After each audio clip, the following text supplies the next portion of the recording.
भोपाल में बीजेपी विधायक रामेश्वर शर्मा ने मुस्लिम गांव की मांग को लेकर कांग्रेस पर जोरदार पलटवार किया। उन्होंने कहा कि हिंदू गांव परंपरागत है, कांग्रेस पगला गई है। हिंदू गांव की परिकल्पना इसलिए है कि अब सब सुरक्षित रहे, बहन बेटी आजादी के साथ घूम सके। दरअसल बागेश्वर धाम के पंडित धीरेन्द्र शास्त्री ने पिछले दिनों हिंदू गांव की नींव रखी तो मध्य प्रदेश कांग्रेस के प्रवक्ता ने बिना देर किए कह डाला कि मुझे मुस्लिम ग्राम, ईसाई ग्राम व सिख ग्राम बनाने की अनुमति दो। इस पर बीजेपी के हिंदुत्व चेहरे वाले रामेश्वर शर्मा ने कहा कि कांग्रेस पगला गई है और हिंदू गांव की अवधारणा को गलत तरीके से पेश कर रही है। उन्होंने इस दौरान भारत की ऐतिहासिक नायकों का जिक्र किया और कहा कि शिवाजी महाराज, महाराणा प्रताप, गुरु गोविंद सिंह, गुरु नानक और महात्मा गांधी जैसे महापुरुषों से देश को कभी कोई खतरा नहीं था। उनका मानना था कि जब तक लोग पाप नहीं करेंगे, बीडीओ को सम्मान देंगे और सेना पर पत्थर नहीं फेंकेंगे, तब तक किसी को डरने की जरूरत नहीं है।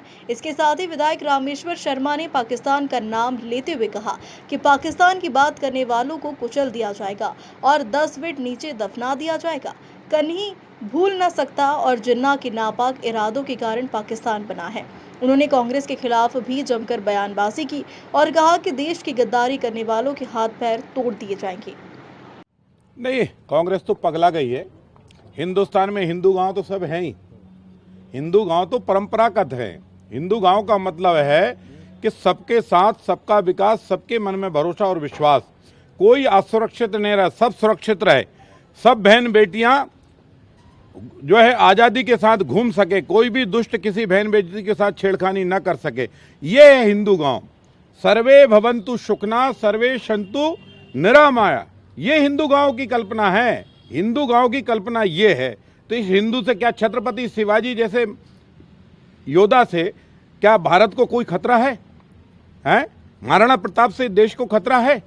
गुरु गोविंद सिंह जी से देश को खतरा है?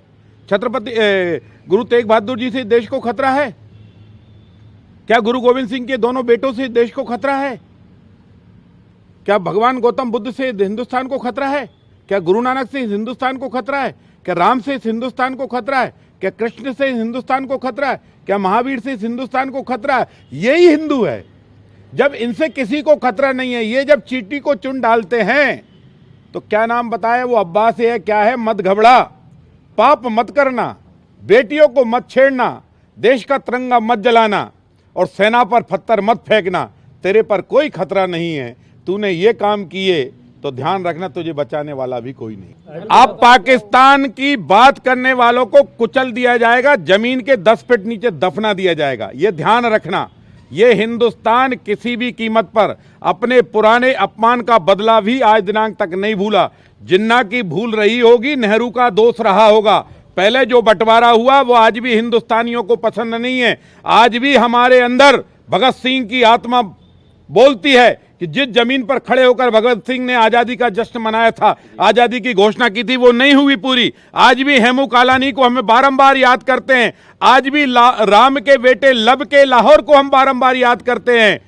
ध्यान रखना कांग्रेसियों, तुम्हारे पाक इरादों ने पाकिस्तान बना दिया होगा, पर तुम्हारे नापाक इरादों ने जो पाकिस्तान बनाया है, उन नापाक इरादों को समझ लो, बार बार समझा दो। अब पाकिस्तान की बात करने वाली जिन्ना की औलाद हिंदुस्तान में तो छोड़, विश्व के किसी भी कोने पर पैदा नहीं होगी।